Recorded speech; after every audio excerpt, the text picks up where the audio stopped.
Shabbat Shalom a todos.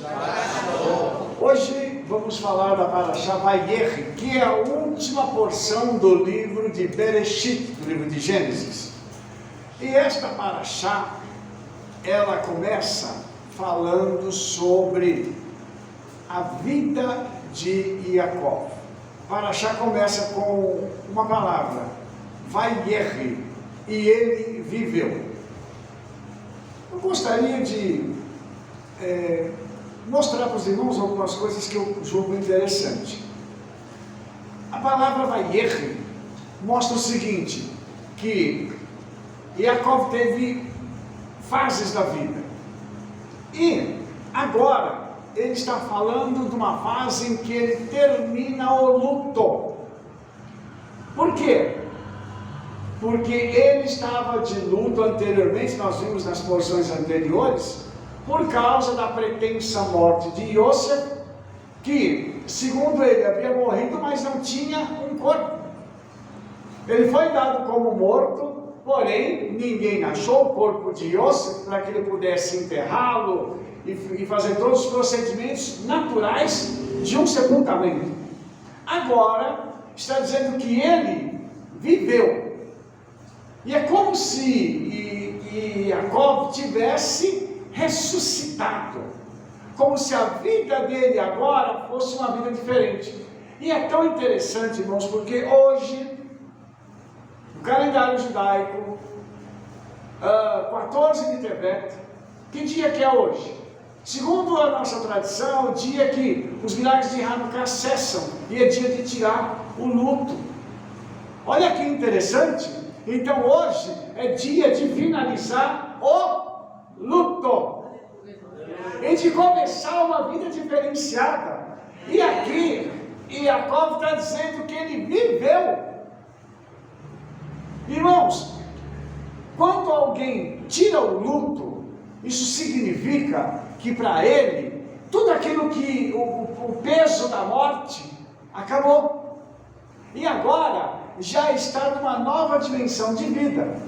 Ou seja, ele já tem o seu filho e agora ele está no Egito recebendo o quê? Todas as benesses, os benefícios do Egito. Não sei se os irmãos se lembram, na Parashá passada, quando Yosef traz Yaakov e os seus irmãos, o faraó diz assim: eu vou dar para vocês o melhor do Egito. Agora está relatado que ele viveu esse melhor. Então, justamente agora, nós temos uma perspectiva muito interessante, porque quando se tira o luto, isso significa que há um renascimento daquela pessoa. É como se ele passasse da morte para a vida. E nós temos uma coisa muito interessante, um precedente que vai trazer alegria. Lá na Brit Hadashah, quando Yeshua vai para uma cidade chamada Betânia, onde tinha um amigo dele que havia morrido. Morreu. E Yeshua chegou atrasado. Não, ele chegou na hora que devia chegar. Porque depois de 4 dias, Eleazar, que é o Lázaro, estava já fedendo o corpo em um estado de putrefação avançadíssimo, e agora Yeshua chega ali para poder resolver. Yeshua vai para um cemitério. Inclusive um rabino não podia entrar no cemitério, mas ele foi lá, entrou no cemitério, e chegou no cemitério, ele manda remover aquela lápide, que selava o túmulo. E aí Yeshua diz 3 palavras: Eleazar, sai para fora. Com essas 3 palavras, ele faz com que se iniciasse um processo que estava registrado no livro de Ezequiel, no capítulo 37. A era da ressurreição começou com força. Porque Ezequiel 37 não fala da ressurreição. E quando nós falamos de Eleazar, ele não ressuscitou.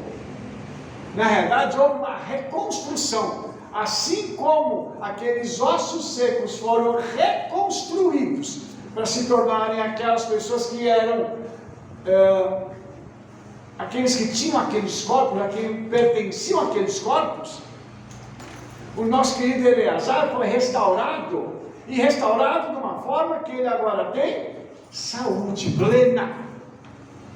Então é interessante fazer esse paralelo, porque agora Jacó está nessa dimensão de vida com saúde plena, gozando das suas faculdades e podendo desfrutar do melhor, porque ele tem de volta o seu filho.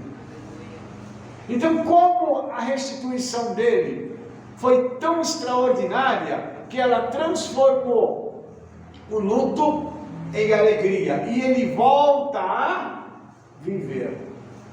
Porque existem muitas pessoas hoje, irmãos, no mundo inteiro, que não estão vivendo. Elas estão simplesmente conduzindo as suas vidas, mas aquilo não é vida. É algo que eles estão passando, mas eles não estão desfrutando de nada. Porque o impacto emocional dos problemas foi tão grande que eles não estão vivendo. Isso deve ter um nome na psicologia, eu não sei, mas deve ter um nome isso, para esse estado de torpor, né? É como se a pessoa estivesse anestesiada e caminhando no mundo como se não tivesse amanhã. Por quê? Porque ela não consegue enxergar o futuro. Só que Jacó viu o futuro e agora ele pode declarar que ele viveu. Isso, irmãos, para mim é uma coisa muito importante, porque isso mostra para a gente algumas coisas muito interessantes. Porque agora que ele declara que ele está vivo, ele pode então reunir os seus filhos. Lá em Gênesis 49:1 está escrito assim: reúnam-se para que eu diga o que acontecerá com vocês nos próximos dias. Aqui tem uma expressão em hebraico, Be'aharit Hayamim, que fala sobre os dias futuros. O espírito de profecia estava sobre ele de uma tal forma que agora ele vai profetizar o que vai acontecer nos últimos dias. Por quê? Porque ele está vivo. Só um vivo pode louvar o Senhor, e só um vivo pode profetizar. Morto não profetiza. Olha que coisa tremenda essa aqui. E uma coisa interessante também, irmãos, é que quando a gente pega a tradição judaica, a gente começa a perceber umas coisas que são tremendas. Porque veja bem, quando chega em Gênesis 49:22-26, está falando sobre a bênção de Yosef. Eu só vou pegar um pedacinho para te mostrar uma coisa. Diz assim: os braços de Yosef foram feitos ágeis pelas mãos do Todo-Poderoso de Jacó, e lá está o pastor, a pedra de Israel. Eu quero pegar essa palavra, a pedra de Israel, para mostrar algo para vocês. Por quê? Para quem não gosta muito de geologia, pedra é pedra. Qualquer pedra é pedra. Só que em hebraico nós temos 4 palavras para pedra, que é Even, que é a palavra que está aqui, pedra. Tem Tsur, que significa rocha. Selá também significa rocha. E Rosh Pinah, que significa pedra angular. Mas eu queria falar um pouco para você, para a gente voltar um pouco no tempo. Por que Jacó profetiza isso para Yosef? Porque lá, quando ele tem um encontro com o Eterno, quando ele tem o sonho da escada, a Escritura diz que ele pegou as pedras e cercou a si mesmo. E o Midrash diz que foram 12 pedras. E essas 12 pedras no final se tornaram uma. 12 pedras, as 12 tribos, se tornando uma, a nação de Israel. E aí, irmãos, nós temos uma coisa muito interessante. A nação de Israel é formada do quê? Interessante que, quando nós pegamos a tradição judaica, a tradição diz que essas 12 pedras, elas estão ligadas ao Roshem Mishpat. O que é o Roshem Mishpat? É o peitoral de julgamento que estava na roupa do Cohen Agadol, do sumo sacerdote, tinha 12 pedras, mas que diziam respeito somente à nação de Israel. Novamente as pedras aparecendo. E até uma coisa interessante, porque os nossos sábios eles dizem o seguinte, no Talmud, no tratado de Hulim, diz que ele pegou as pedras, e essas pedras, elas eram pedras preciosas e pedras de todo tipo. Quando ele pegou, e elas se tornaram uma só grande pedra. Interessante isso, irmãos, porque o que a tradição judaica está dizendo é que aquelas 12 pedras que Jacó pegou, elas eram na realidade os equivalentes a essas pedras que o Cohen Agadol vai colocar no seu peitoral, para que através do peitoral ele pudesse transmitir a palavra profética para Israel. Ou seja, o Cohen Agadol vai receber uma herança espiritual de quem? De Jacó, para poder transmitir a palavra profética até a nação de Israel.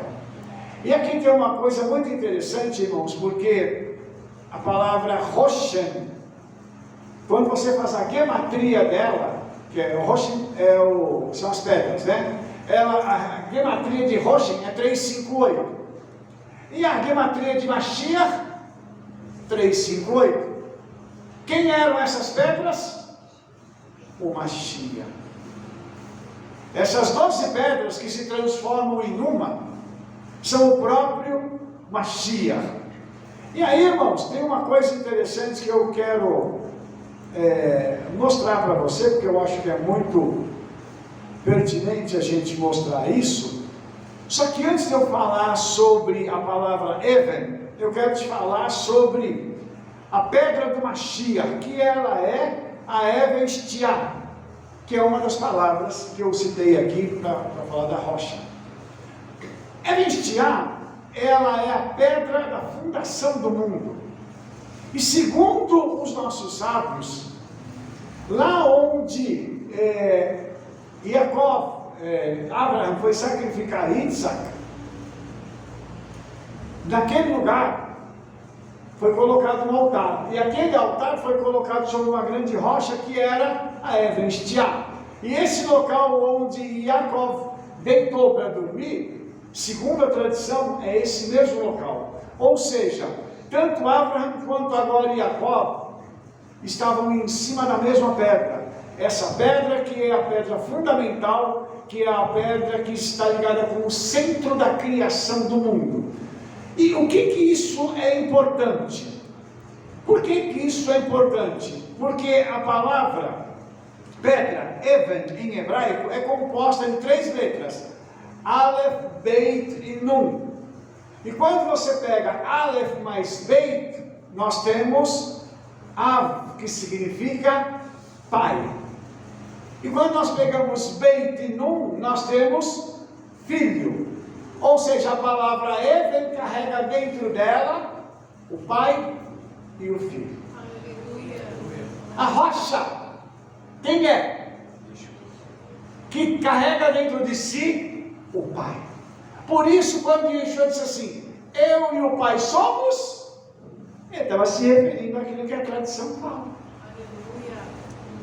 Por que Jacó está tendo o trabalho de falar tudo isso para eles, de falar desse tempo de vida deles, de poder fazer uma exposição profética, para poder agora prenunciar, marcar o destino dos filhos? Por que ele está fazendo isso?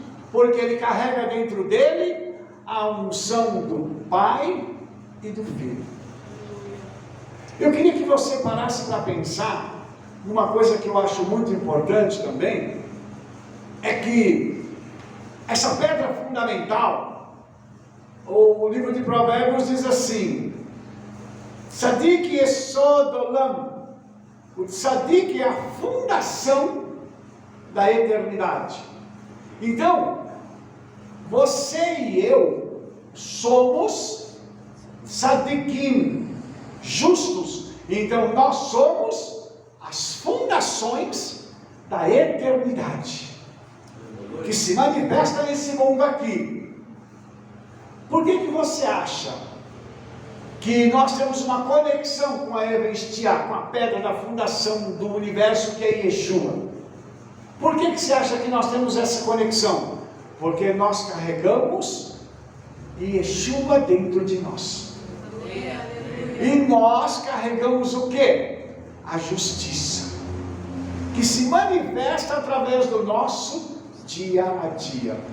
Os irmãos devem se lembrar que eu falei na paraxá passada, que quando Faraó ficou sabendo que Jacó e os filhos iam para o Egito, ele disse que para Yosef, que era para dar para eles o melhor. E eu comentei com os irmãos que os nossos rabinos dizem o seguinte: ele pensou assim, se eu estou com um filho aqui, e o Egito já está abençoado desse jeito, imagina se eu trago o pai e os irmãos. Que bênção vai ser!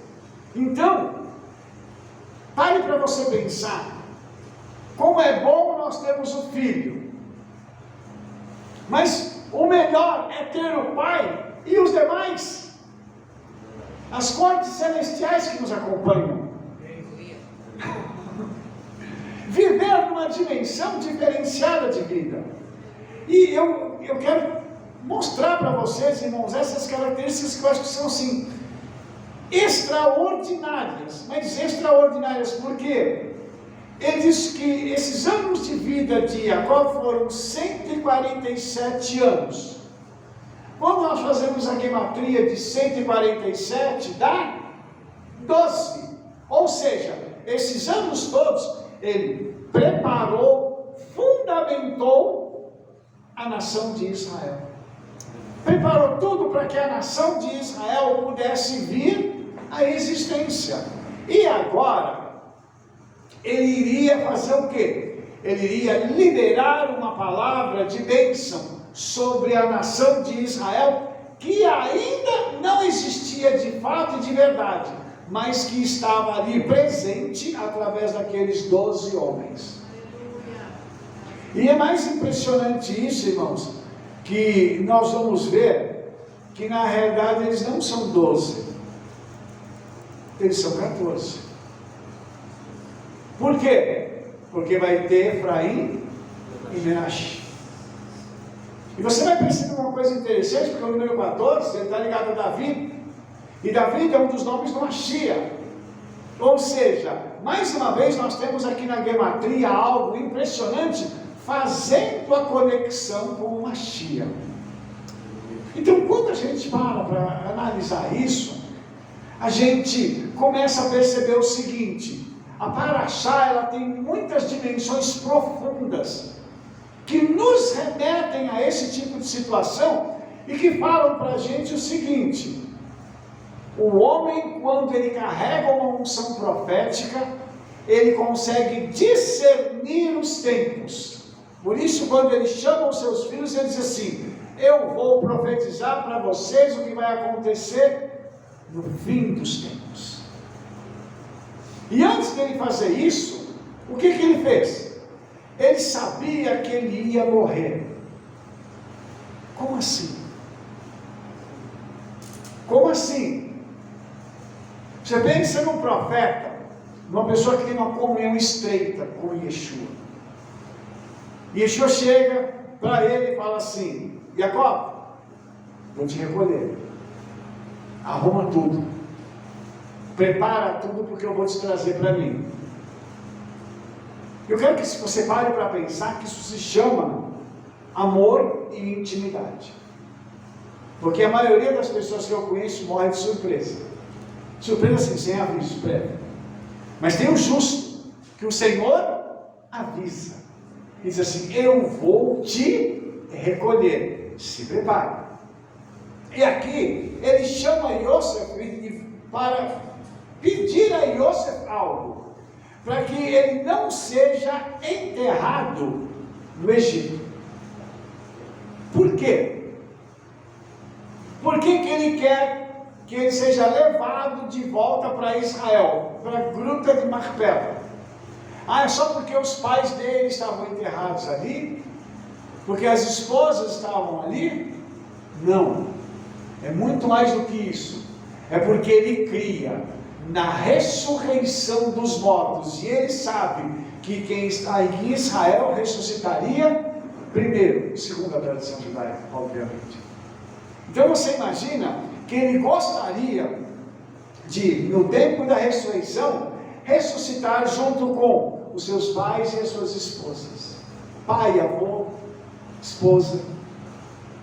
Então imagine o que ele vai pedir. Lembrando que a única pessoa capaz de cumprir essa promessa era Yosef. Ele não foi pedir para outro filho, ele foi chamar quem? Yosef, que tinha esse poder. E ele fala para ele, para Yosef, de tal forma que ele diz para ele assim: jura que você vai fazer isso. Ou seja, a petição dele não é uma petição comum. Ele se coloca isso debaixo de um juramento. E você vai perceber que na leitura da Torá nós vemos o seguinte: todos os procedimentos da morte são feitos. E depois de 70 dias, porque ele foi embalsamado, é que ele vai ser levado de volta para casa. E essa questão dos 70 também é um número muito interessante, porque está ligado às nações do mundo. É como se, depois de 70 dias depois da era messiânica, as nações do mundo fossem trazidas de volta para casa. Na pessoa de Jacó. Isso aqui, irmãos, é muito lindo e muito tremendo. E aí, Jacó sabia também que se sepultassem ele no Egito, ele iria virar um ídolo. Por quê? Pela fama que aquele homem já tinha como profeta. E a gente sabe disso, irmãos. A gente sabe que por muito menos o pessoal idolatra, né? Até a Igreja Católica aí canoniza, né? Santo quase todo dia, misericórdia. Mas Jacó não queria que isso acontecesse com ele. Por quê? Porque não era esse o objetivo, alguém ir lá orar no túmulo dele. Os irmãos estão entendendo isso? Por isso, irmãos, quando nós vemos ainda hoje alguns procedimentos que acontecem no judaísmo ortodoxo, que eu particularmente sou contra. Ah, vamos lá na sepultura do Rebbe para orar porque ele era um justo. Ué? Ah, porque vai lá para Hebron, onde tem o túmulo dos patriarcas, para orar lá, porque lá estão reunidos uma série de justos e lá a coisa flui diferente. Não, irmãos, não flui não. Inclusive, se você, um dia que você for para Jerusalém, eu sei que nós vamos breve, Baruch Hashem, você vai chegar na sepultura onde Yeshua foi sepultado, tem uma plaquinha, dizendo: ele não está mais aqui porque ele ressuscitou. A unção está ali? Não, a unção não está ali. A unção está aqui. Porque está escrito que onde houverem 2 ou 3 reunidos em meu nome, disse Yeshua, que ele estaria conosco. E nós somos mais do que 2 ou 3, então ele está aqui. É por isso que nós precisamos compreender essa fala de Jacó, porque as pessoas deixam passar batido isso. E não diz assim: ah, foi só um pedido dele. Não, não foi. É para que não houvesse idolatria. Porque ele pode ter sido um grande justo, mas o justo ainda estava por vir, que é Yeshua.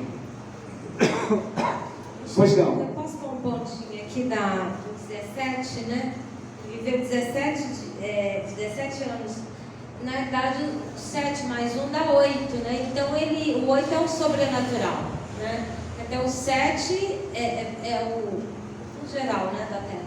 Mas o 8 já é o sobrenatural. E realmente ele viveu um sobrenatural, porque foi o lugar que ele teve mais shalom, que ele pôde habitar ali sossegado. Porque até então ele viveu com Labão, que era só estresse. Aí depois vai para Canaã, outro estresse dos filhos, ficar matando todo mundo, tem que sair de cidade, está em estresse com a família. Aí vem Yosef também que é desaparecido. Quer dizer, ele viveu um estresse em cima de estresse. Mas ele chega num ponto que a Shalom repousa sobre ele, né? Aleluia. O sobrenatural. Aí ele pode desfrutar das coisas. Então eu creio que na nossa vida é assim também. Vai ter um momento de Shalom. Vai ter um momento, assim como foi com o apóstolo, né, Shaul, né? Que ele correu para lá, para cá, aconteceu, mas quando ele vai para Roma, é um momento dele de Shalom, né? Ali ele consegue sentar e conversar com as pessoas sem ser perseguido, né? Sem ter que descer num cesto, né? Ter que fugir, né? Então é esse momento maravilhoso, né? Que tem do 17, né? Que é um novo mover, né? Sim. E eu creio que a gente tem um 17 esperando por nós. Eu até gostaria de complementar a sua fala, Rebeca, dizendo o seguinte: nós cremos que a palavra do Senhor está viva. Amém. Se ela está viva e ela está sendo proferida nesse instante, então agora é tempo para nós termos Shalom. Então é tempo de acabar o estresse, é tempo de acabar as lutas, né? E as coisas começarem a serem colocadas em ordem. Que o sobrenatural invada a nossa vida e coloque ordem na desordem. Amém. Por isso, irmãos, nós cremos que nós estamos debaixo desse portal do Shabat que está aberto sobre as nossas cabeças e que agora é momento disso acontecer. E trazer essa completude para os nossos corações. Para que a gente possa descansar, como a Rebeca disse. Jacob teve um estresse grande com a família. E família é uma bênção, irmãos.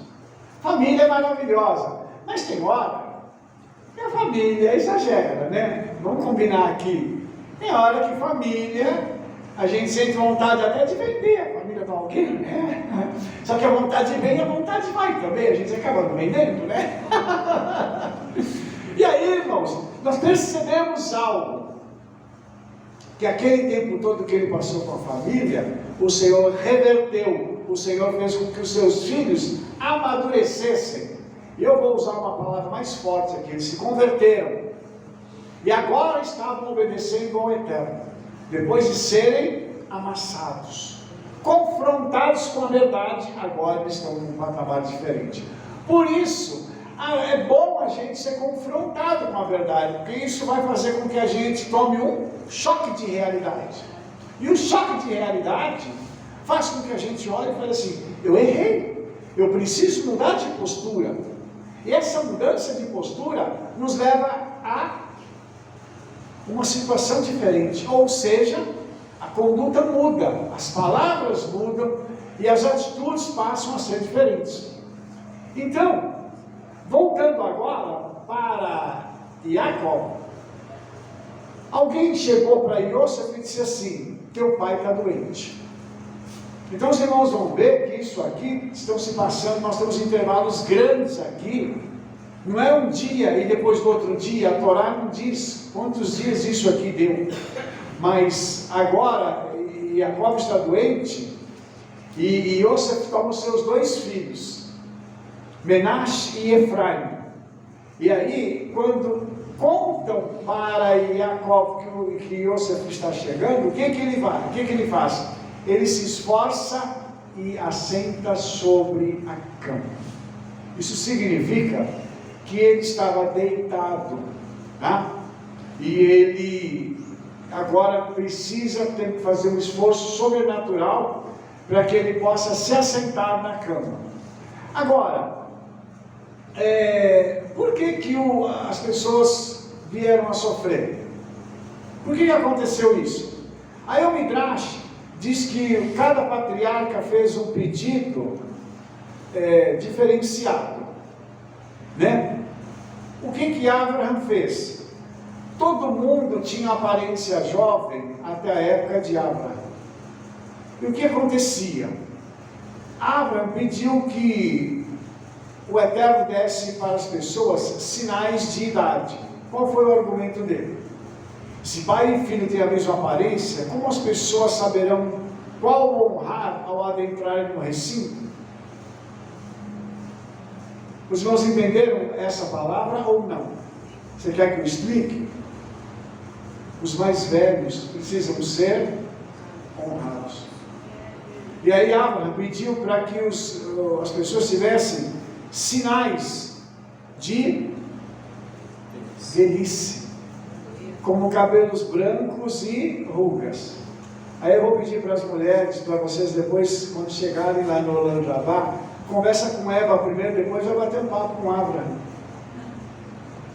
Porque foi ele que pediu esse negócio aqui. As rugas ficaram mais para as mulheres do que para os homens, né? Nós temos menos, né? Ruga, pé de pato, pé de galinha, pé de cachorro, essas coisas tem menos, né? Mas olha que interessante. E aí, a tradição diz que a partir de então, a humanidade toda começou a apresentar sinais externos de idade. Aí vem Isaac. Ninguém sentiu dor. As pessoas partiam sem sofrimento. E aí ele disse, Isaac disse ao Eterno, né? Se alguém morrer sem a vivência da dor, lhe será aplicado todo o rigor do julgamento celestial. As dores desse mundo pouparão da punição no mundo vindouro. Ou seja, o que Isaac pediu? Para que a gente sofresse aqui e herdasse a vida eterna. Porque quem não sofre aqui, não herda a vida eterna. Por quê? Porque tudo é bom para essa pessoa. Para que ela precisa de salvação? Se tudo que ela tem aqui é muito bom, ela nunca sentiu dor, ela nunca teve problema. Então Isaac pediu isso e o Senhor disse assim: você pediu algo bom. Vou começar com você. Logo em seguida, Isaac fica cego. Aí tem Jacó, né? E o que aconteceu com Jacó? Jacó diz o seguinte, que as pessoas deviam ter uma doença antes da morte, né? Mas ele pediu o seguinte, que as pessoas possam ter a oportunidade de conversar com seus familiares, parentes, né? Isso começou com ele. Então agora as pessoas falam, elas têm uma doença para poderem morrer. É aquela coisa de ter que ter um motivo para a morte. Então na hora nós temos na certidão de óbito, não é isso? Tem que colocar o motivo da morte, a causa mortis. E tem que ter um motivo. Morreu do quê? Falência múltipla dos órgãos, ataque cardíaco, morreu de susto, né? Seja lá o que for. E quem pediu isso foi Jacó. Os irmãos entenderam isso? Então, tudo isso eu estou mostrando para os irmãos, porque agora ele fica doente, e ele chama, e Yosef vai até ele e leva os filhos. E o diálogo que ele tem com Yosef é um diálogo muito interessante, porque ele diz assim: o El Shaddai me apareceu em luz na terra de Canaã e me abençoou. Por que ele está dizendo essa frase? Porque ele vai replicar agora a bênção aos seus netos. Eu queria que você parasse para pensar numa coisa. Jacó vai abençoar os netos antes dos filhos. E aí eu vou fazer uma pergunta para você. Qual é a importância dos netos?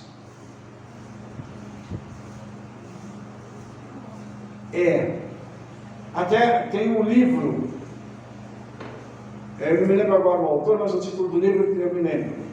O título do livro é uma pergunta: teremos netos judeus? Por quê? Porque hoje a perseguição e a assimilação está tão grande que a gente não sabe se nós vamos ter descendência. Então a pergunta é: e os netos? Eles são abençoados antes dos filhos, por Jacó. E quando Jacó recebe Yosef para abençoar os seus netos, né, os filhos de Yosef, ele fala que o Senhor o abençoou e diz que ele faria multiplicar e frutificar na terra de Canaã, e que ele se tornaria uma multidão de povos e daria aquela terra em possessão perpétua. O Eterno disse isso para Abraão, para Isaac e para Jacó. E agora ele está repetindo isso para Yosef. Por que ele está dizendo isso para Yosef? Para dizer o seguinte: meu filho, nós não podemos permanecer no Egito. O Egito não é a nossa possessão perpétua. Tanto que quando Yosef vai morrer, lá no final da Parashá, ele vai dizer assim: quando vocês saírem daqui, levem também o meu corpo com vocês. É outro que não quis ser enterrado no Egito. Por quê? Ele sabia que a morada final dele era Canaã. Irmãos, isso espiritualmente falando é muito poderoso, porque nos mostra o seguinte: o Egito, que é esse mundo, não é a nossa habitação final. A nossa habitação final é fora daqui. E quando Jacó agora pega esses dois rapazes, que eles não eram meninos, já eram rapazes, ele diz o seguinte: esses meninos agora esses rapazes são meus filhos. E agora eles vão ser incorporados à família, eles vão ser a minha descendência. E neles vai ser chamado o meu nome. A bênção que nós fazemos no Shabat fala disso.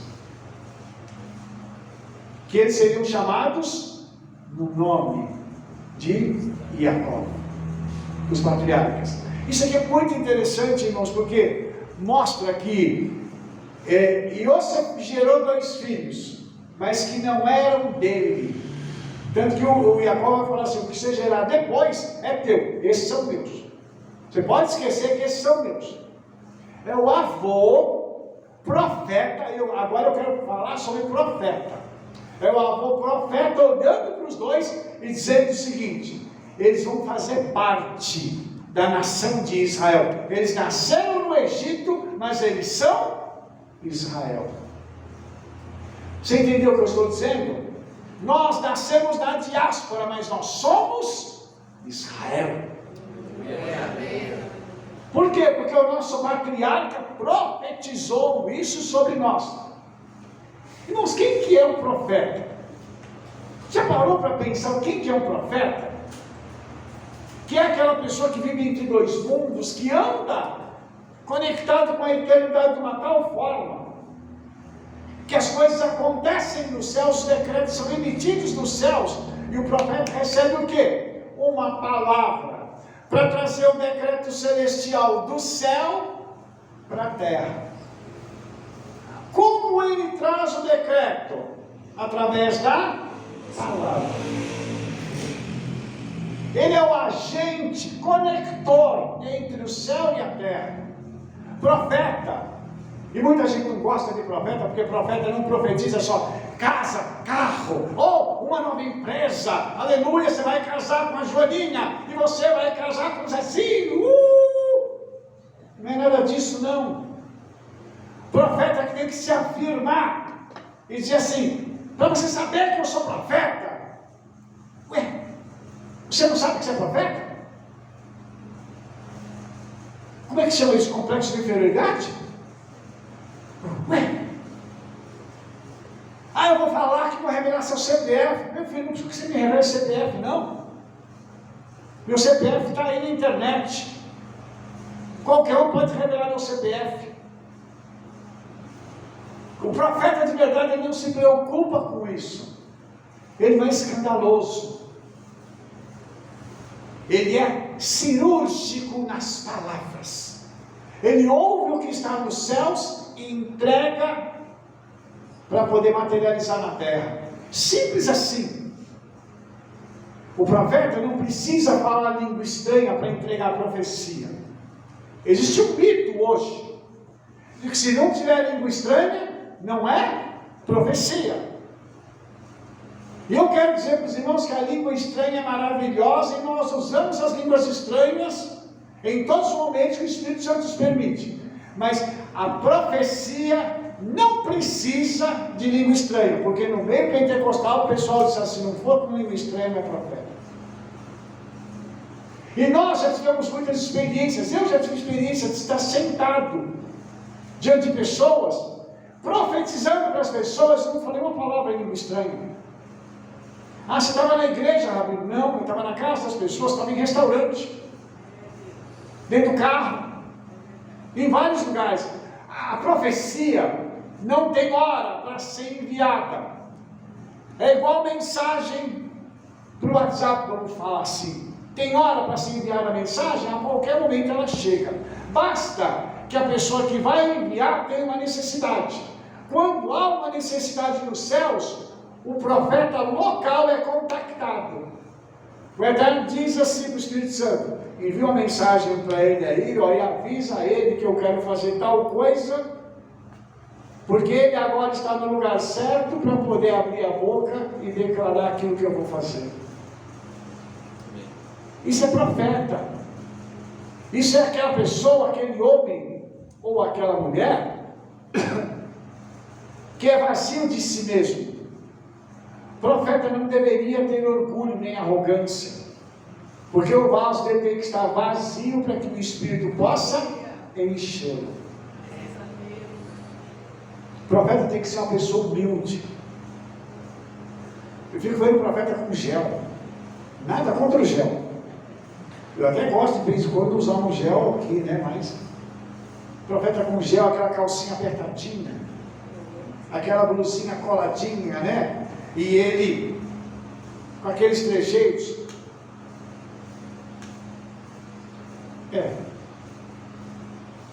Nós evoluímos, mas a profecia não, o profeta não. Continua sendo da velha guarda. Aquele profeta chato que abre a boca para dizer assim diz o Senhor. Há quanto tempo a gente ouve uma frase dessa, hein? Saudade, né? Do João Batista. Saudade da gente ouvir aquele profeta, o pessoal chama de raiz, né? Profeta raiz, como esse aqui. Ele está morrendo, está doente, mas ele vai profetizar. Está terminando os seus dias como profeta legítimo. Aleluia! Estas coisas, irmãos, fazem toda a diferença. E aí, quando Yosef toma os seus filhos para que eles sejam abençoados, e a palavra bênção significa dar poder a alguém para ser próspero, bem-sucedido e fecundo. Então você imagina que agora Jacó vai liberar uma bênção sobre 2 jovens.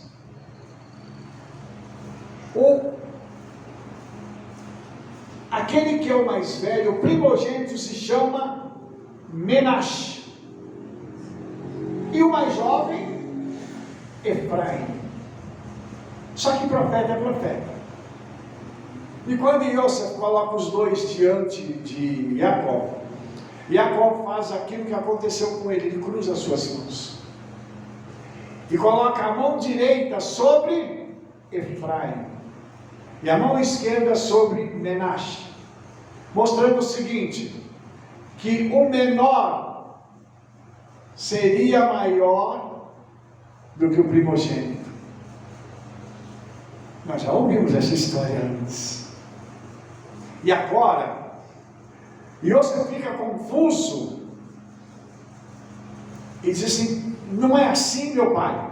Mas veja as palavras que Jacó vai proferir. Ele diz assim: e abençoou a Yosef, dizendo: o Elo em cuja presença andaram os meus pais, Abraão e Isaac, o Elohim que me sustentou desde o dia que nasci até esse dia. Preste atenção.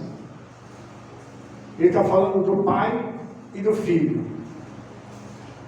Ele diz assim: o mensageiro que me livrou de todo o mal, que foram as aparições de Yeshua na vida dele. Ele está colocando que eles abençoem estes rapazes. Ou seja, o profeta está declarando que o pai e o filho abençoarão Efraim e Menashe. Mas não só isso, ele diz assim: e seja chamado neles o meu nome. O nome diz respeito a quem a pessoa é, ao seu caráter e a sua ascendência. E ele diz: e o nome dos meus pais, Abraão e Isaac. Ele diz sobre os dois: e multipliquem-se como os peixes em multidão no meio da terra. Vou fazer uma pergunta aqui para os irmãos: peixe se multiplica na terra?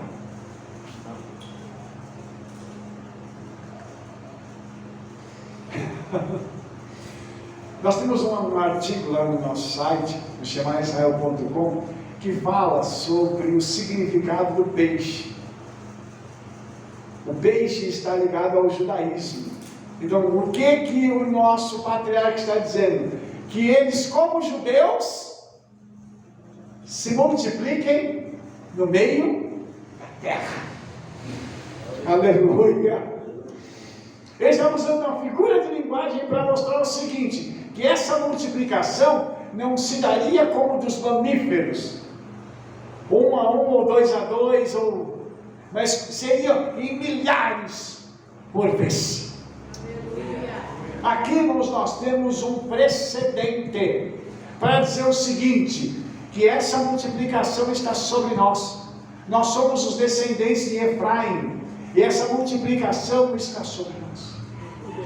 Que nós podemos reivindicar do Senhor que isso venha sobre nós em nome de Yeshua, porque uma brachá, uma bênção foi proferida lá no passado pelo nosso patriarca, para que essa bênção nos alcance. E essa bênção não é só uma bênção, ela é também uma profecia. E a profecia, ela tem um cumprimento em 3 etapas. Ela se cumpre no passado, ela se cumpre no presente, e ela se cumpre no presente, se estendendo ao futuro. Então, algo que precisa ser compreendido é que quando uma profecia é recebida, essa profecia, ela tem que ser analisada e se perguntar o seguinte: qual é a extensão desta profecia? Essa profecia aqui sobre os 2 jovens, ela se cumpriu no passado e ainda está se cumprindo até os nossos dias, ou seja, ela tem múltiplos cumprimentos. E aí, a gente vai perceber a grandeza das palavras deste homem falando sobre aqueles jovens que estão ligados a nós, e que essa palavra fez com que a vida deles pudesse nos alcançar hoje. Ou seja, a profecia é algo tão extraordinário que ela é recebida na terra, porque isso foi um decreto celestial que foi emitido, e aqui na terra ninguém pode impedir que a profecia se cumpra. Eu quero salientar isso aqui para você, e para você que está me ouvindo aqui no YouTube, porque às vezes as pessoas dizem assim: isso que foi falado sobre a sua vida não vai se cumprir. Ô coitado, como assim não vai? Se foi o Senhor que falou, quem vai impedir a profecia de se cumprir? O diabo? Os demônios? Os homens? Quem são eles para tal? Uma profecia, irmãos, é uma palavra que ela não tem como ser retida, ela não tem como ser atrasada, ela não tem como ser impedida, porque ela veio dos céus. Vou dizer mais uma vez: uma profecia é um decreto celestial, e quem decretou é só o Criador dos céus e da terra. Então, quando ele diz assim: eu vou fazer, está feito. Eu queria até pôr um pontinho da Haftará, né, que é reis. É muito interessante que o Senhor libera uma palavra contra Eli, sacerdote, né, sumo sacerdote, de que não haveria mais descendente dele. Ela vai se cumprir em Salomão, né, quando Salomão tira o último resquício de Eli, né, que é um dos sacerdotes. Então assim, olha como a profecia andou, mas ela não se perdeu. Ela vai se cumprir no momento certo. É isso que é a nossa vida, que a gente tem que pensar.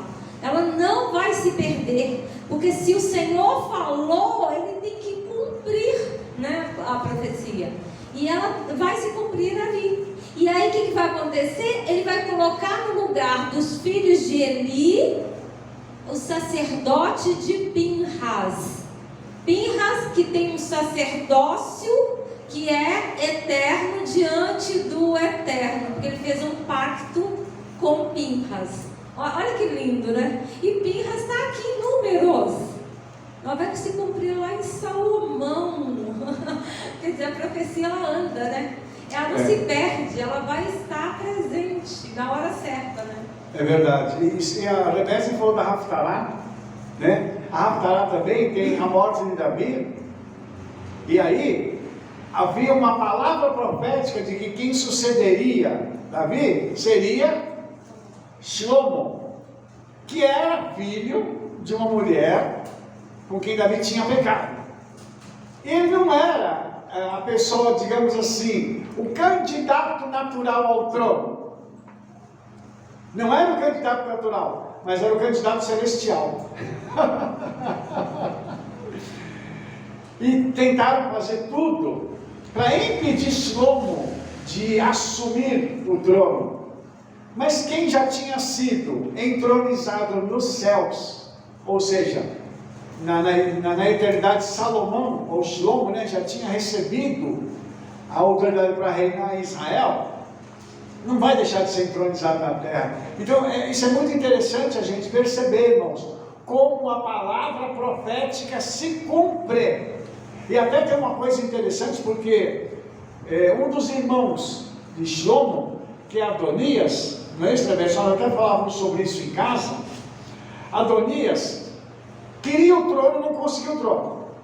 Aí ele vai para Batseba e diz assim: olha, você sabe que tem uma dívida comigo, né? Nossa, eu estou falando agora na minha linguagem.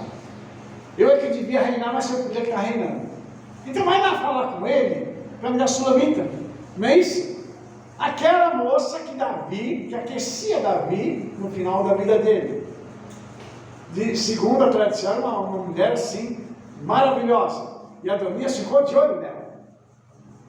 E aí ele vai falar com ela, e ela vai levar um recado para Shlomo. E quando ela chega para falar com Shlomo, Shlomo diz assim: ah, é? E ele percebe o que está por trás disso. Ele diz assim: olha, então por que você quer perto para ele ter meu reino? E aí Shlomo dá um jeito nisso. Por quê, irmãos? Onde eu quero chegar com isso? Onde é que Adonias foi pegar a oportunidade para falar sobre isso? No passado. Por que as pessoas não têm coragem de lidar com o nosso presente? Porque eles pegam um gancho onde no passado onde nós erramos. E isso é uma coisa terrível. Nunca pegue o passado de ninguém para justificar o que você precisa fazer. Não faça isso. Para mim isso chama-se covardia. Por quê, irmãos? Porque nós temos que ser reais, sinceros. Fizemos alguma coisa errada, agora tem que punir. Não fez nada errado, e a pessoa quer te acusar de algo, ela vai aonde? No passado.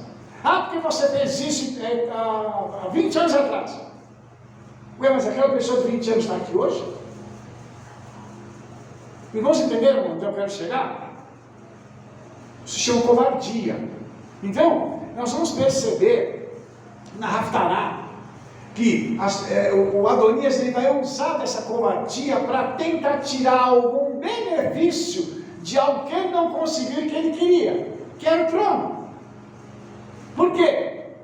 Porque ele se achava o candidato ideal, mas não era o homem de Deus. Não era o homem que deveria herdar o trono.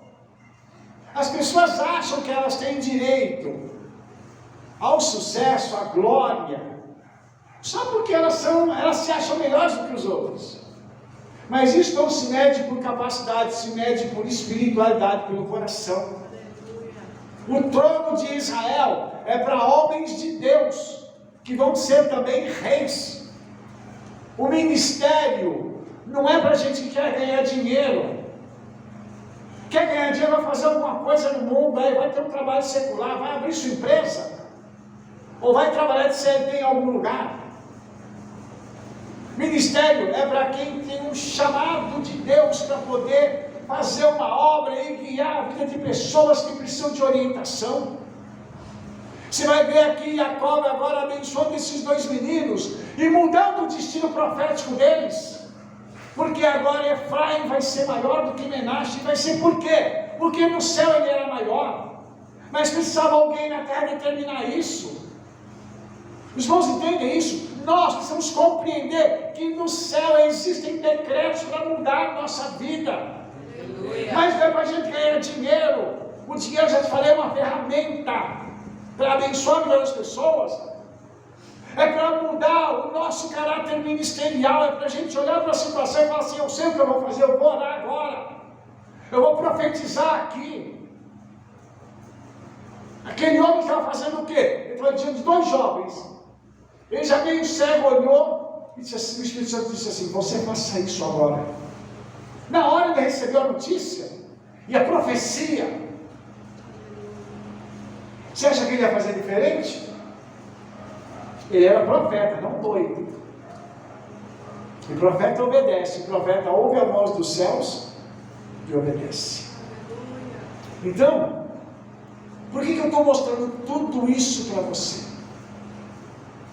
Porque na profecia diz que o irmão menor seria maior do que ele, e a descendência de Efraim seria uma multidão de nações. Ou seja, seria uma Malê Goim. Malê é uma plenitude, algo cheio de Goim, de judeus que perderiam as suas identidades, que estariam espalhados pelo mundo, mas que estariam conectados via DNA a Israel.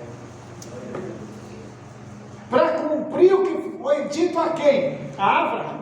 Agora, um profeta profetizando e conectando com outro profeta. E aí, esses dois profetas aqui, Abraão e Jacó, vão se conectar mais tarde com quem? Com Ezequiel, que pega aquelas duas varas, e eu falei isso na paraxá passada, e unem a casa de Yosef à casa de Efraim. Profeta trabalhando no mesmo nível profético, ouvindo do Espírito e profetizando, e declarando, e criando com a palavra, e trazendo as coisas à existência, mesmo sem ver o resultado delas. É isso, irmãos. Por isso que eu estou te dizendo que a profecia desse homem, e ele não escreveu um livro de profecias, mas a profecia dele é tão alta, é tão abençoada, é tão tremenda, que ele diz assim: assim os abençoou naquele dia, dizendo: em ti abençoará Israel. Ou seja, toda a nação de Israel ia proferir as seguintes palavras: Elohim te faça como Efraim e como Menaxe. E pôs Efraim diante de Menaxe. Mudou o destino dos dois. Quantas vezes, irmãos, nós precisamos ouvir a voz dos profetas para que o nosso destino seja mudado? Quantas vezes nós precisamos ouvir o Senhor falando com a gente e permitir que Ele mude o destino da nossa vida, mude o caminho pelo qual nós estamos andando, para nos dar um novo caminho.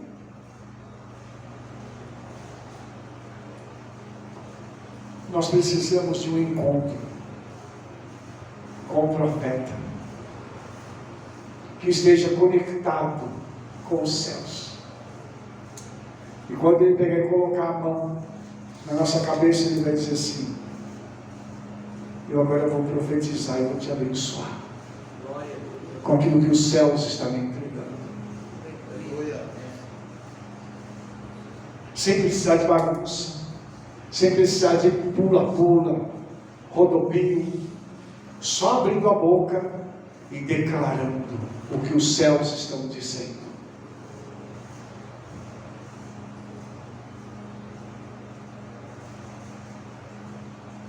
A história, irmãos, conta para a gente muitas coisas que aconteceram. Nosso povo sofreu por causa destas palavras proféticas. Nosso povo foi perseguido e ainda é hoje por causa da nossa identidade, porque nós carregamos uma identidade e nós não queremos abrir mão de quem nós somos. E eu quero dizer uma coisa para você: os nossos antepassados tiveram coragem, muitos deles tiveram coragem de morrer como judeus. E quando a profecia foi dada a Efraim, a profecia dizia justamente isso: que vocês sejam judeus, de fato e de verdade, ainda que vocês estejam longe de Israel e de Jerusalém, que é o centro espiritual da humanidade. Nós não podemos abrir mão daquilo que nós somos, nós temos que ter coragem. Por isso nós dissemos hoje: Hazak, Hazak, Elit, Hazek. Sede forte, fortalecemos. Hoje é dia da gente se fortalecer. Para a gente poder entender o seguinte: há uma palavra neste dia que está sendo liberada no reino espiritual para nós. E não é uma palavra de fraqueza, de derrota, é uma palavra de força, uma palavra de vitória. E eu quero que você pare para imaginar o seguinte: naquele momento, a Sherinah, o Espírito Santo, estava sobre a cabeceira da cama de Jacó, falando com ele e ele entregando as profecias. Meu pai, o homem doente, prestes a morrer, profetizando.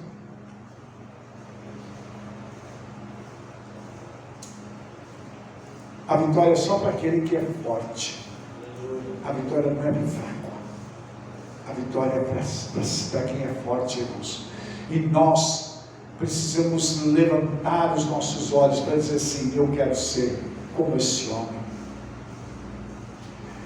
Eu queria aqui mostrar uma coisa para você, que quando Jacó está diante de Efraim e Menache, ele está ali diante de um portal celestial. Há um portal sobre a sua vida. A mesma coisa vai acontecer quando ele vai estar diante dos 12 filhos. São 12 portais que ele vai estar abrindo a boca para profetizar. Nós hoje estamos debaixo de um portal eterno.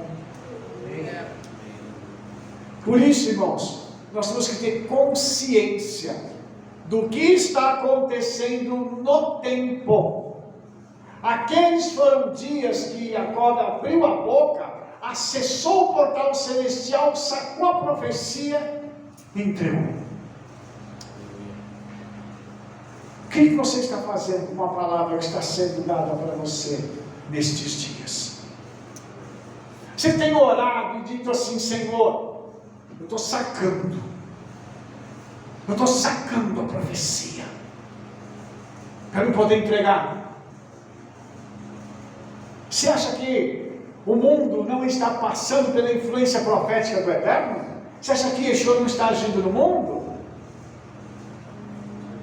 Hoje é dia, irmãos, de reis serem derrubados e serem depostos, e o Senhor colocar as coisas nos lugares. Nós acabamos de receber uma notícia hoje. O grande ditador da Venezuela já está preso. O opressor está preso. Isso não diz nada para você? Para mim diz. Isso para mim, o Espírito Santo está dizendo para mim assim: filho, eu estou cumprindo o que eu prometi. O que eu disse que eu faria, estou fazendo. Se tem alguém caindo, tem alguém sendo elevado. Se tem um tirano caindo, é porque um justo vai assumir. E hoje, irmãos, é dia disso acontecer. Vamos tirar o luto hoje. Vamos começar a entender que o milagre acabou, mas é tempo da gente entrar por essa porta de vitória. É hoje, este dia. A Paraxá está dizendo isso para a gente: é dia de viver. Meu Pai, lembra que O salmista diz que a pedra que os edificadores rejeitaram, o Eterno coloca ela como pedra principal e de esquina, e é em cima desta pedra que nós estamos de pé, nós estamos firmados em cima dele, nós não seremos abalados por nada. E quando ele fala assim, eu vou fazer isso na sua vida, ele faz. Tanto que quando Jacob chega diante dos seus filhos, ele diz assim, eu vou profetizar agora para o futuro de vocês. Às vezes, irmãos, quando nós recebemos uma palavra profética, a gente fala assim, pode ser amanhã, Senhor? De tão ansioso que nós estamos dessa palavra nos alcançar. Não é verdade?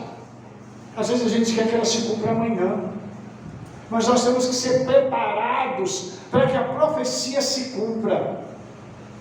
E nós que somos líderes precisamos ser fortalecidos para que a profecia possa então chegar às nossas vidas e cumprir o propósito do nosso chamado. Você foi chamado para quê? A palavra do Senhor hoje para nós qual é? Se fortaleça, porque dias difíceis virão e só os fortes vão ficar de pé. E nós estamos vendo nas redes sociais pastores abandonando o pastorado e falando contra a obra do Senhor, e falando contra a igreja, e falando contra uma série de coisas. Eu vou fazer uma pergunta para você. Será que eles foram chamados? Na época que eu estudava no seminário, nós tínhamos um professor que ele dizia assim, tem gente que é chamada e tem gente que é assobiada. Era uma piadinha de seminarista, mas a piadinha é muito forte, porque quem é chamado suporta tudo até o fim. O apóstolo Yohanan, o João, depois de velho, foi colocado numa prisão de segurança máxima, como se ele fosse o pior terrorista do mundo. E lá, esse lado, o Espírito Santo foi lá e disse assim, eu vou te arrebatar, eu vou te mostrar algumas coisas que você precisa ver. O profeta de novo sendo chamado para a eternidade. E lá o Senhor Yeshua começou a mostrar para ele o que ia acontecer. Ele preferiu morrer do que renunciar. Morrer para poder viver. Ai, Jacob. E agora, irmãos, Jacob vai dirigir aos seus filhos uma palavra que vai determinar o futuro deles. Deixa eu pedir um favor para você antes de falar sobre a profecia. O que você está fazendo com seus filhos? Você tem orado por eles? E eu vou te fazer uma pergunta. O que você tem profetizado para eles? Isso é uma boa pergunta. O que você tem dito para eles? Obviamente os irmãos se lembram das orações que nós fazemos aqui e daquilo que eu tenho profetizado sobre a vida de vocês a cada Shabbat. Mas a pergunta é, vocês vão se tornar aquilo que está sendo dito? A resposta para essa pergunta é individual. Porque a gente precisa assumir o caráter profético para dizer assim, eu vou me tornar aquilo que estão dizendo que eu vou ser. Por quê, irmãos? Porque tem hora que o profeta enxerga aquilo que nem vocês estão enxergando.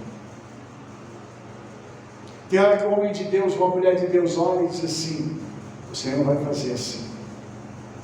Mas aí a gente que recebe a palavra profética, você fala assim, mas quem sou eu para isso acontecer? Por que ao invés de olhar para você, você não olha para Yeshua, como diz o livro de Hebreus? Olhando para Yeshua, o autor e consumador da nossa confiança, da nossa fé. Kefa disse para Yeshua assim, eu quero andar sobre as águas. E ele disse o quê? Vem. Enquanto Kefa permaneceu com os olhos em Yeshua, ele estava andando tranquilamente sobre as águas. Quando bateu um ventinho, ele desviou o olhar, ele afundou. Por quê? Porque uma distração tirou o foco de Kefa, do milagre que ele estava vivenciando. O diabo usa as distrações para nos tirar do foco no qual nós fomos colocados pelo Espírito Santo, para que o propósito da nossa vida não se cumpra. Por isso a gente tem que parar e pensar assim: eu fui chamado para quê? Qual é o foco da minha existência?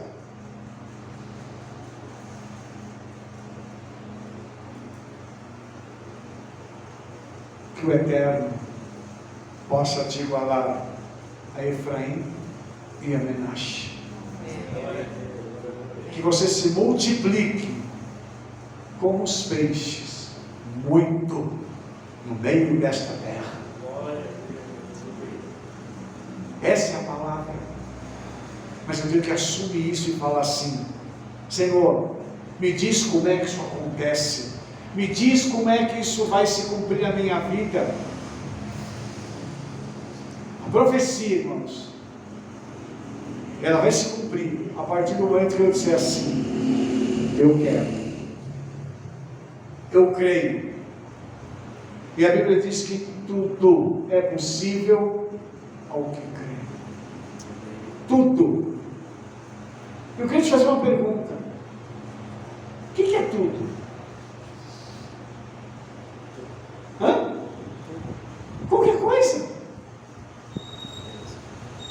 É qualquer coisa. Mas eu tenho que acreditar, eu tenho que confiar que aquele que me chamou é capaz de me fazer vivenciar isso. Então nós temos agora, tem alguma pergunta, irmãos? Alguém quer falar alguma coisa? Só queria colocar sobre Efraim e Menache. Como eles estavam, como Jacó mudou o destino deles. Porque eles entraram dentro de um portal. Porque querendo ou não, Yosef ia ficar sem descendentes se eles não tivessem entrado dentro do portal. Como assim sem descendentes? Eles iam fazer parte da nação de Israel. Eles iam ser 2 filhos que viviam no Egito, somente, né? E quando Jacó pega eles como filhos, eles vão fazer parte da nação de Israel dentro do portal. E eu entendo muito bem o portal, e eu entendi muito tempo depois que a gente está dentro do portal. Só que às vezes a gente não consegue entender essa dimensão, né? É tanto que em Yom Kippur, quando a gente faz o jejum, a gente sabe que está dentro do portal. Porque se você comer antes de terminar o jejum, você sabe que você saiu do portal. Você sabe nitidamente. E eu sei que quando a gente está aqui, a gente está dentro do portal. Aleluia. Porque tem uma pureza, uma santidade. A pessoa que sai daqui e não vai para outro lugar, fica longe do Eterno, ela sai do portal. Ela não consegue mais voltar àquela intimidade, santidade e mover do Eterno. Por quê? Porque ela estava dentro de um portal. E aquele portal protege a gente. Aonde a gente vai, nós estamos dentro do portal. E quando sai do portal, a sua cabeça muda, vira a chave. Você não é mais aquela pessoa. Então, essa é a importância da gente estar dentro do portal, entender que estamos dentro e desfrutar de tudo que está dentro do portal. Porque se a gente sai do portal, acabou para nós. E para voltar é muito difícil, para entrar novamente dentro do portal. A gente está vendo as pessoas que estão desviadas, a maior dificuldade delas é voltar. Não é os que estão convertendo, é o desviado para voltar, porque ele não consegue mais. É verdade. Ele experimentou, mas ele não tem força para voltar. É verdade. Então que a gente possa desfrutar desse portal que está aberto para nós e que a gente está dentro dele, que nos protege do mundo, né? É verdade.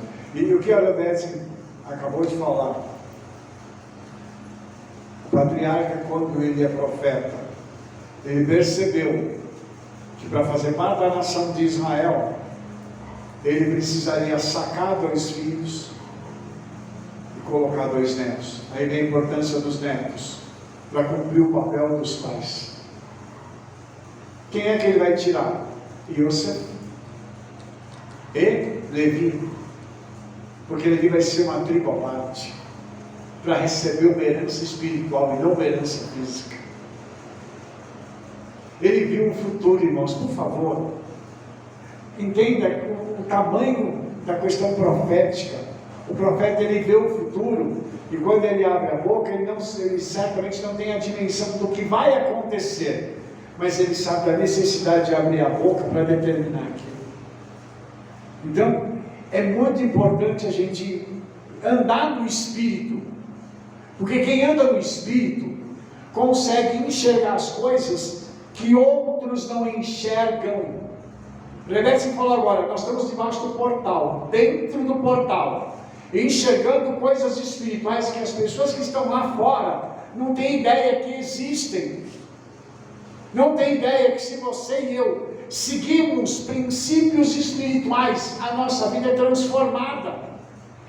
Eles não entendem, eles não conseguem alcançar isso, eles não conseguem entender que quando um homem e uma mulher de Deus abrem a boca para falar, aquilo se perpetua pela eternidade. A bênção dele está alcançando a gente até hoje. Você entendeu? Então, quando a gente pega os filhos e abençoa, nós estamos na realidade pavimentando o caminho futuro deles, orando e dizendo assim: meu filho vai ser X coisa, mas vai ser um homem de Deus também. Estou falando no mundo secular, tá? Como nós vemos aí no mundo secular muitos judeus que são homens milionários ou bilionários, mas que são tementes aos céus. Eu estava lendo a história dos Rothschild, que é hoje um sobrenome odiado por todo mundo. Por quê? Porque estão envolvidos com muitas coisas terríveis. Mas quem foi o patriarca dos Rothschild? Um homem que era um rabino temente ao Eterno, e que ajudou muita gente, e que começou a construir um legado de santidade na família. Mas os filhos, os netos, os bisnetos acabaram se desviando do propósito original. Mas os Rothschild nasceram com um propósito lindo de buscar ao Senhor e de perpetuar a bênção do Eterno sobre o mundo. Mas alguém lá na frente se desviou. Você entende a importância da gente passar esse legado para os filhos e pedir aos filhos que transmitam isso às gerações futuras? Por isso, irmãos, quando Jacó reúne os seus filhos para profetizar sobre o futuro, uma pergunta, segundo o Midrash, foi feita a eles, aos 12: meus filhos, estáis bem firmes na vossa crença no único Deus? E a resposta deles, qual foi? Shema Israel Adonai Eloheinu Adonai Echad. E aí a resposta de Jacó: Baruch Shem Kemod Malchuto Leolam Vaed. Os filhos entraram no portal junto com o pai, para poderem receber a palavra profética. Por favor, pare para pensar junto comigo. Se quando a gente estiver aqui junto, todos vocês entrarem conosco no portal, o que vai acontecer?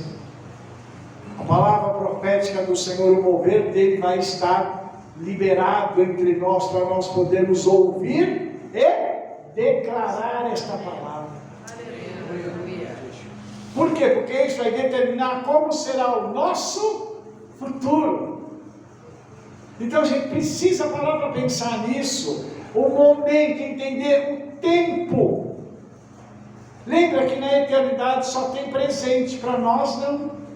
Nós tivemos o nosso passado, hoje é o nosso presente, e daqui a 5 minutos, ou daqui a 1 ano, será o nosso futuro. Mas se nós estamos dentro desse portal, nós podemos fazer com que o desdobramento do tempo possa estar de acordo com aquilo que a eternidade tem para nós. Então nós podemos declarar essas palavras para as pessoas. É muito importante, irmãos, porque as profecias que vão ser dadas aqui para as 12 tribos, cada uma delas tem uma aplicação. E eu queria mostrar uma coisa para vocês, porque a profecia de Shimeon e Levi não é bem uma bênção, é um negócio mais, né? Ela fala sobre as espadas como instrumentos de violência, dos dois. Ele diz assim: no seu secreto conselho não entre a minha alma, com a sua congregação, minha glória não se ajunte. Ué, que negócio é esse aqui? Aí diz assim, mais à frente: maldito seja o seu furor, pois era forte, e a sua ira, pois era dura. Eu os dividirei em Jacó e os espalharei em Israel.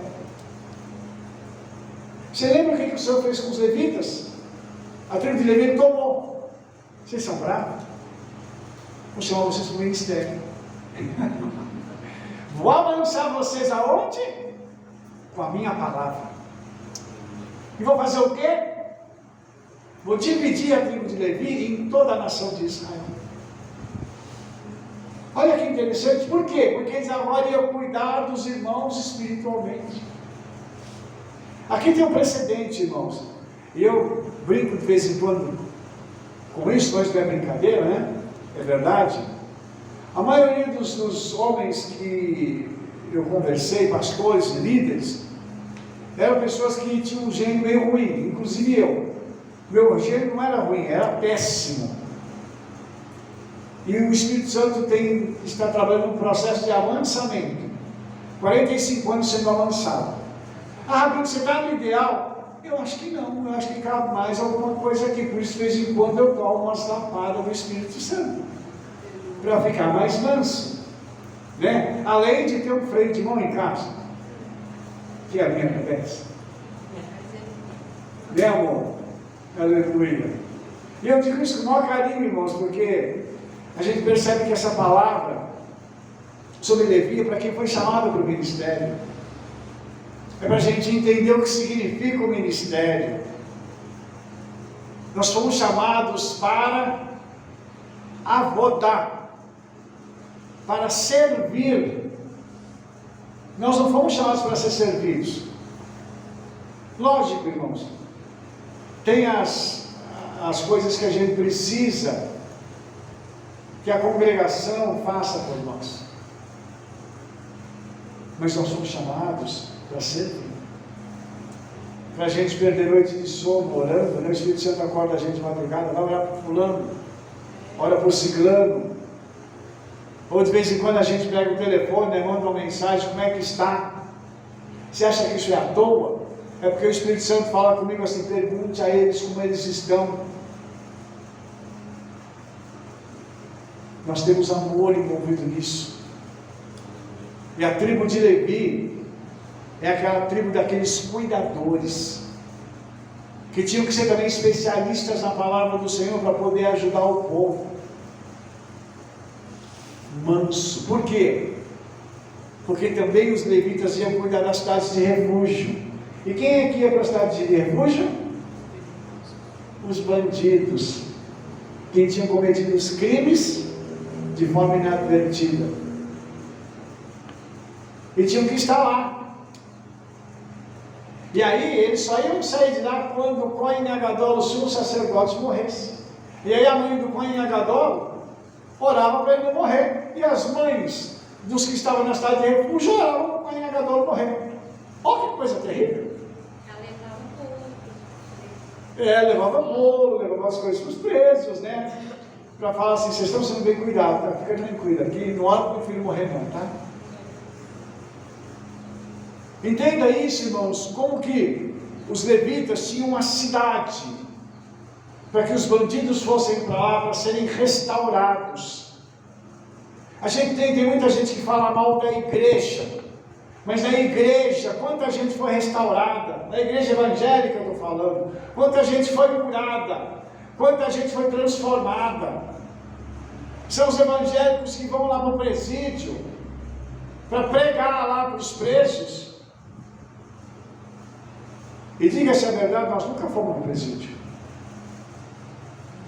Eu já fui visitar gente no hospital, mas no presídio nós não fomos ainda. Mas tem gente que vai lá.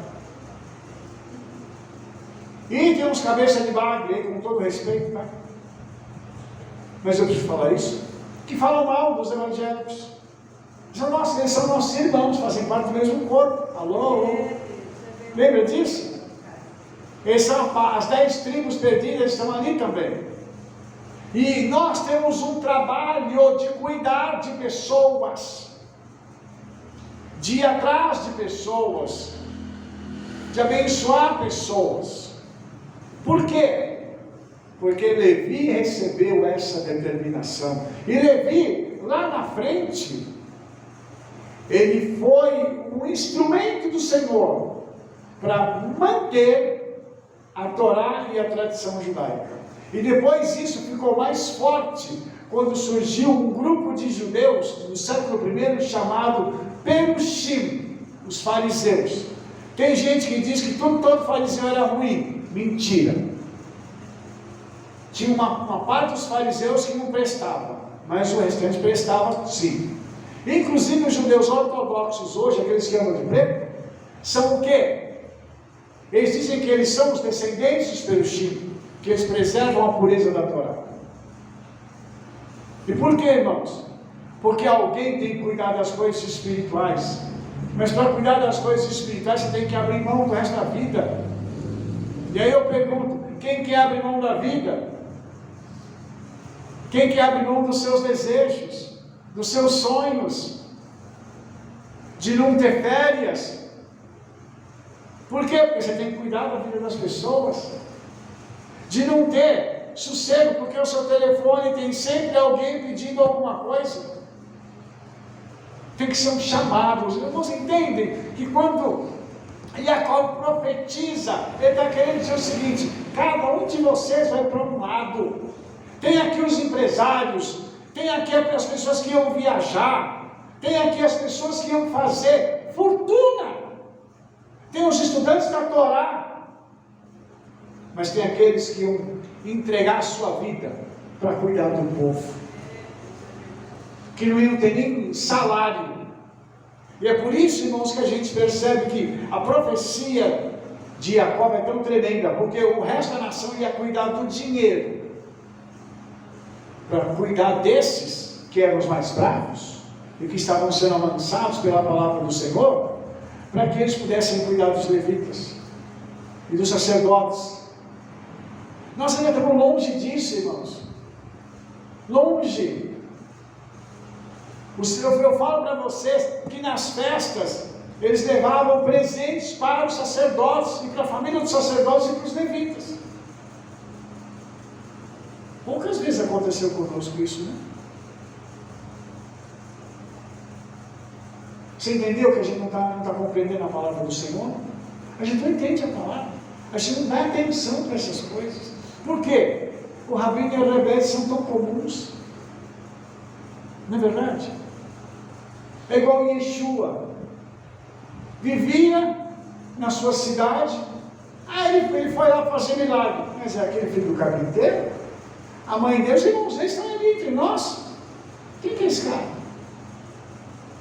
As pessoas fazem daquilo que é santo algo comum. E a profecia, de novo, visa separar isso. Por que tem os outros aqui, que cada um deles vai ter uma posição diferente? Você vê que Judá já chega e coloca os descendentes daquela tribo como pessoas do alto escalão, real. Eles foram chamados para quê? Para que dali saíssem os reis de Israel. E é interessante que o primeiro rei de Israel não vai sair de lá. Vai sair de que tribo? Os irmãos lembram? Benjamim. Desse tamanhozinho a tribo. Mas saiu de lá o primeiro rei de Israel. Aí você percebe que a profecia, ela vai determinar esse tipo de coisa. E a ascendência real está com Judá. E os descendentes da tribo de Judá são aqueles que vão reinar junto com Mashiach. Deixa eu só abrir um parênteses para os irmãos. A diáspora, ela foi muito cruel com o nosso povo. Até com os líderes, com os levitas e com os sacerdotes. Aí você vai perguntar assim, por que, Rabi? Porque muitos deles tiveram que ir para uma outra aplicação de vida, modo de vida, porque o povo perdeu essa visão de sustentá-los. Vou te dar um exemplo. Tá? Os irmãos já viram uma calça famosa, chamada Levi's? Todo mundo já viu a calça Levi's? E sabe o que significa essa palavra? Levi's em inglês é Levi / S, do Levi. O dono, o fundador da calça Levi's, quem que era? Um Levi, da tribo de Levi. Teve que fazer negócios, porque o ministério se perdeu. Você entendeu isso? E não tem só ele, tem outros que se perderam do ministério. Outros, inclusive no meio cristão, no meio evangélico, pastores que tiveram que abandonar o ministério porque não foram cuidados, para não morrer de fome, para ter que cuidar da família, tiveram que fazer outra coisa. Se a gente, irmãos, entender essas profecias, entender que quando a gente pega, por exemplo, a profecia de Yosef, que é a profecia mais abrangente de todas, né? E eu entendo porque porque Jacob liberou aquela palavra, porque havia no coração dele, era uma dívida para com seu próprio filho, e o Espírito Santo confirmou isso. Porque quando a pessoa sofre muito, a recompensa dela é maior do que quem sofre menos. E você sabe por que isso, né? O sofrimento, ele gera marcas da vida da pessoa que são difíceis de apagar, e algumas não se apagam nunca. Então o Senhor, ele dá essa recompensa. Antes de falar de Yosef, eu só queria te falar sobre a tribo de Dan. A tribo de Dan tem a primeira referência ao nome Yeshua na Torá. Quem é Dan? O juiz. Na tribo de Dan sairiam os juízes de Israel. O que um juiz tem que conhecer para julgar? Torá, lei. Então você entende que, além de alguns outros ali, além dos levitas e além dos estudantes da Torá, os danitas tinham que ter um profundo conhecimento da Torá, porque eles iam atuar como juízes. Você entende isso? Então, tudo isso, irmãos, é profético. É profético. Nós ainda, aqui na congregação, não temos juiz, não temos advogados, daqui a pouco vai estar cheio aqui. Mas esses que trabalham nessa área, estão conectados a Dan, pela palavra profética. Isso seria o dia a dia deles. Então, nós temos aqui, irmãos, todos esses aspectos proféticos. E eu queria te fazer uma pergunta. O que você acha disso tudo? Você entende que existe uma palavra profética pairando sobre a sua vida e você não pode abrir mão dela? Aliás, poder pode. Mas a pergunta é, você quer assumir o ônus da palavra profética de você jogar fora a profecia? Irmão, uma boa pergunta. Porque hoje, irmãos, para a gente caminhar com o Senhor, a gente tem que entender que essas palavras são palavras fortes. E é palavra para gente forte. Interessante que a profecia para Yosef, ela começa dizendo que ele é um ramo frutífero, um ramo junto à fonte. E ele fala que os flecheiros lhe deram amargura e o flecharam e o odiaram.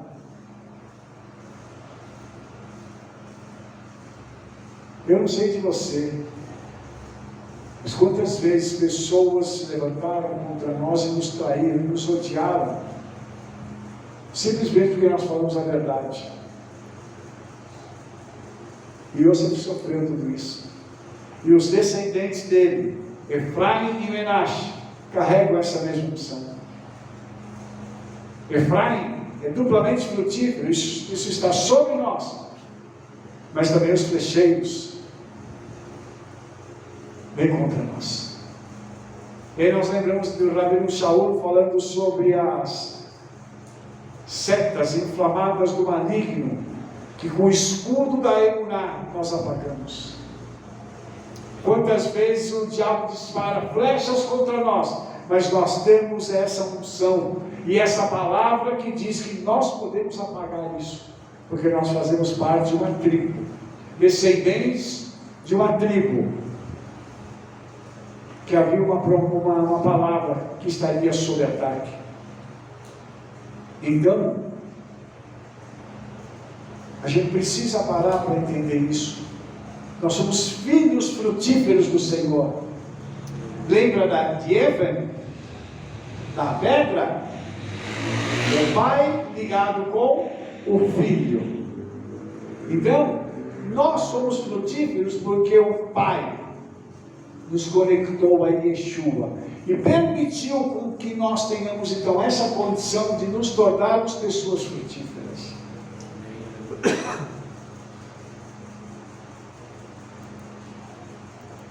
Qual é o nosso próximo passo?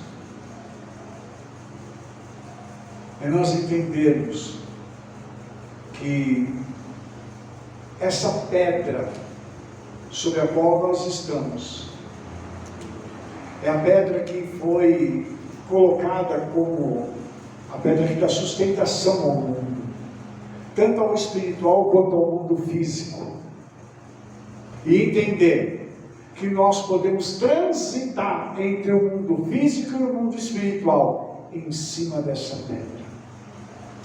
E saber que a hora que a gente precisa abrir a boca, nós temos que abrir a boca. Tem hora que a gente não pode se omitir de falar e de dizer aquilo que o Espírito Santo está nos dizendo.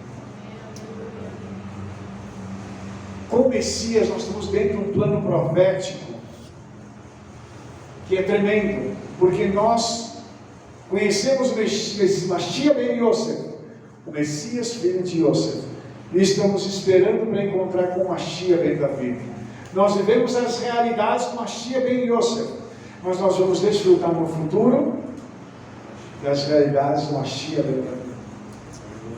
Por isso que eu estou dizendo que nós estamos transitando entre dois mundos, que nós entendemos quando Parashá fala sobre Jacob e depois chama ele de Israel. Chama ele de Jacob porque ele é a fraqueza do Eterno, e chama ele de Israel porque apesar dele ser a fraqueza, ele também é o príncipe que luta e prevalece. Esses somos nós. Nós temos a fraqueza, mas nós vamos lutar para transformar essa fraqueza em força e para prevalecer nas nossas lutas e batalhas. Nós não vamos desistir no meio do caminho. E Jacob disse assim: eu não vou te soltar até que você me abençoe. Ah, como nós ansiamos por um encontro desse, para agarrar Yeshua e dizer assim: eu não te largo, a não ser que você me abençoe. E a palavra bênção, ela é muito dinâmica, porque para cada um tem um significado. Eu sei o que eu pediria hoje se Yeshua estivesse aqui diante de mim e eu pudesse agarrá-lo, literalmente falando. Eu sei o que eu pediria. E a pergunta é: se você pudesse hoje abraçá-lo e agarrá-lo, e você tivesse uma coisa para pedir, o que você pediria? Não precisa falar para mim. Mas o que você pediria? Hoje, a Paraxá termina falando para a gente sobre profecia que muda a vida e que estabelece o desejo do eterno na terra. E ela termina falando sobre uma promessa: não me deixa aqui não, me leva para onde vocês forem, para Canaã. Os ossos de um justo carregam o poder e a unção dele. Os ossos do profeta, quando foram tocados por um morto, ele ressuscitou. E eu já contei para vocês a história do feiticeiro que precisava fazer um trabalho e foi até o cemitério. E no cemitério, quando quiseram cavar numa cova, o demônio disse assim: não toque nessa cova, porque os ossos que estão aí pertencem a uma pessoa cujo corpo foi a habitação do homem de branco. Nem os ossos Satanás pode tocar. Aleluia. Quanto mais você e eu, fisicamente.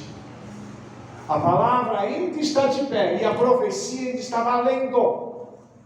Tudo aquilo que foi profetizado por Jacó ainda nos acompanha até os nossos dias. Que eu e você possamos ter coragem de dizer assim: eu assumo, Senhor, o que eu quero. Eu quero ser esse homem ou essa mulher. Eu quero abrir a minha boca para também ser usado em palavra profética.